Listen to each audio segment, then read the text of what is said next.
All right, so your hot prospect has to just go home and talk to the spouse and they're gonna sign up. But are they? Let's find out how to handle that so you get the sale today. Hello and Happy New Year. Welcome back to the channel. This is the first video we have shot this year, so welcome back everybody. You made it through 2020. Unfortunately, 2021 is just the same, but welcome. Today we are gonna talk about some more sales related topics. We've been going back through some old topics and subjects from some really old videos that we did because people ask questions now about how do you handle this, and you know, it's an old video and you probably didn't see it, so we're gonna reintroduce some old topics and subjects with a new spin. But the objections never change. The objection is always the same. Ever since my first day of selling 18 years ago, yes, I've always gotten the, I have to check with my blank pet fish, parrot, you know, spouse, whatever it might be. Boss, board of directors, accountant. Accountant, yes, yes. Everybody's got an excuse, and they never change. Yeah. So we're gonna talk about that again here today. Is I have to talk with blank. How many times have you heard that in the last 30 years? Yeah, I mean, it's really one of the top 2 or 3 objections. You know, I can't afford it, you're too expensive, I don't have any money. That's called kind of all in the money bracket. But then pretty quick after that, pretty rapidly after that on the list of objections comes, well, I need to check with blank. And so for me, you never know, and I learned this early on, you never know if that objection is faulty or legitimate. You don't know if it's a stall tactic to just get out and not have any commitment, not show any interest, and then go home and, you know, make it on your own time, or you really, the prospect really wants to shop around. And it's very convenient to say, well, I really need to check with blank, this person, and that person isn't there. They're orbiting the Earth in a satellite, and they'll be back next year, and then I can let you know. Yeah, so it's right up there with hard to handle with, well, I just don't have that kind of money. Well, you have to start asking questions to really find out if I don't have that kind of money is faulty or legitimate. So now when they're sitting there and they say, well, I have to check with blank and blank isn't there, then they think they have you if it's faulty. Now, if it's legit, that's another angle, but let's just assume, because when they say I have to check with blank, you don't know. Like the common one is man and woman, husband and wife. Right, but also what I will say is if you're watching this video trying to figure out how to handle this, and you're trying to establish whether it was a faulty objection or a legitimate objection, it was faulty because if they had closed, you wouldn't be watching this video right now. So when they say, I have to check with blah and I'll let you know on Monday, 98% of those don't close for whatever it is you're offering because that was never the issue. There was a different issue that you didn't know about or didn't find. Exactly. So let's say the guy says, well, you know, my wife and I have this policy of anything over $500, we have to talk about. Is it okay if I give her a call? Okay, that would be legit. Yeah, give her a call. Right. Of course, give her a call. That's not the time to say, oh, you're the man, you wear the pants and the fan. Okay, that's not gonna get you anywhere. That's not getting you anywhere, and it's weird, and it makes you look like a con artist. So for me, what I found that has worked beautifully for myself and people like Neil that I've trained over the last decades is, what do you think they're going to say? So you have to check with your wife. It's over $500. So this is $750. We're not talking about $17,000. We're talking about, you know, it's a little bit more than what you usually spend. If you go home and say, I want to buy this item for $750, you know your wife probably better than her parents. What is she going to say? And if it's faulty, what I usually got, the answer that I usually got was some version of, well, they're going to ask me if I really want it. Okay, so what's my next question? Well, do you? Do you? Okay, so then they'll start to come up with the actual legitimate stop and barrier. Well, I'm not sure about this, and I'm not sure about that, and well, what happens if this happens? Now what you've realized is that it had nothing to do with checking with somebody. Exactly. You hadn't sold them yet. You hadn't found what reservation they had or what question they hadn't voiced to you previously. And so because they're not sold on it, they're gonna go, yeah, gotta check with the missus. Right. And if the missus isn't there, then you just come back and say, All right, how long have you been married to the missus? 22 years. Great. You know her better than her parents, right? Well, actually, yeah. So you go home and say you want to spend this amount of money. What's the missus going to say? And so then you will get their answer. Now, none of these handling of objections is foolproof. You cannot prevent someone from lying to you when you say, well, could you put it on a credit card? They can and they lie. So don't just forget about those prospects. They're the one-star customers, the one-star prospects, just forget about them.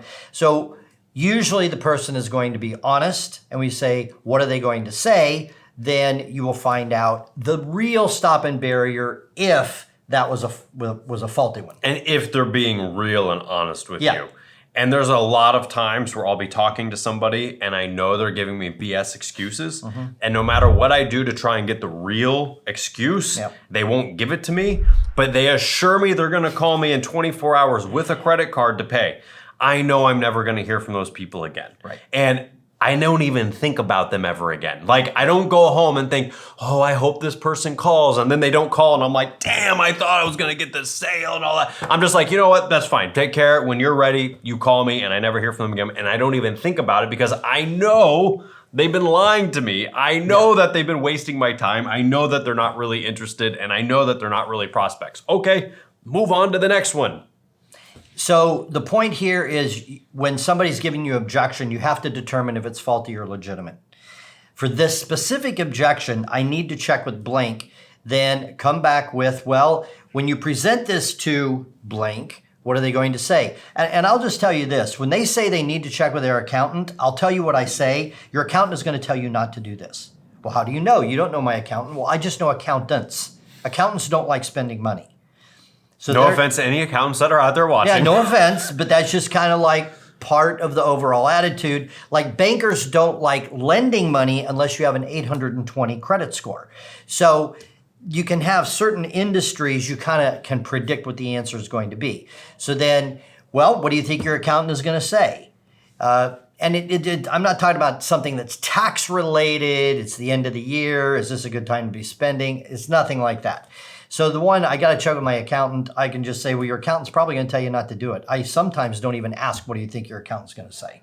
Right. So anyway, the point here is you have to come up with something that's comfortable for you to ask the next question to determine if that barrier of I need to check with blank is faulty or legit. And I even would get serious with people sometimes, and I'd say, they'd say, oh, I've checked my husband, or I've checked my spouse, or whatever it might be.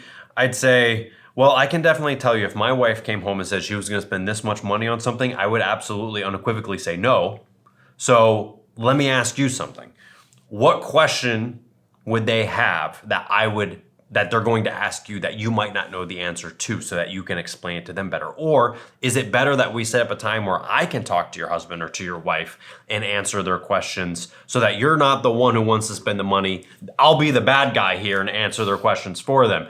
And if they go, well, actually, yeah, that'd be way easier. Yeah, we can do it at this time. Then I know that that's the person I really have to talk to get it through. But if it's like, oh, well, my wife's busy, my husband's busy, he doesn't want to talk about business, I'll be able to talk to him next year on our honeymoon or on our anniversary. He'll be more, okay, then it's not a legitimate objection. Right. So to that point, if they say, well, absolutely, she would be very upset if I spent this $750 without checking with her, then say, great, let's get her on the phone. Well, I can talk to her when I get home. Well, what if she asks you a question that you don't know?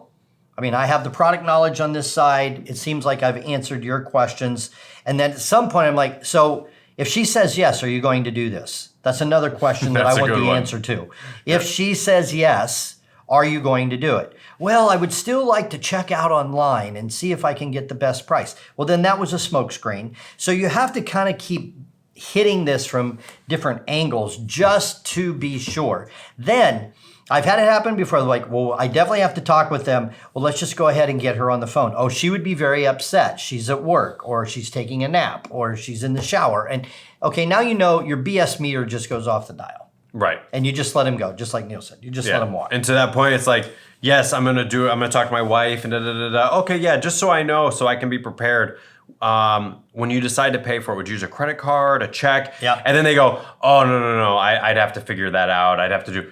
I just bypass and go straight for it and just do what I call the assumed close, which is just act as if they're going to sign up and see what they say about the payment aspect of it. And then I know it's not really about that, it's about this.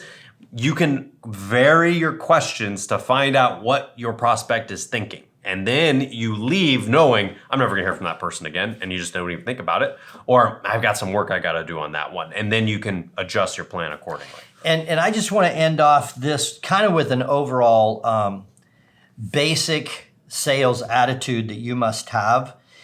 First of all, you have to expect these objections, all right? And we're talking about how to handle one specific objection today.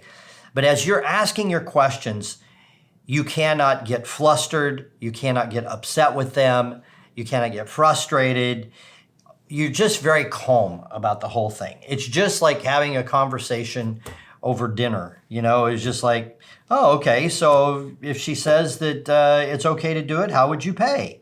Not like, okay, so if she says you're going to do it, so how would you pay? Go ahead and tell me. Very casual. Yeah, this whole thing is very casual. You cannot get upset with them. You cannot get frustrated or irritated, because when that happens, I'll tell you what's happening is you're looking at how you have to have this now.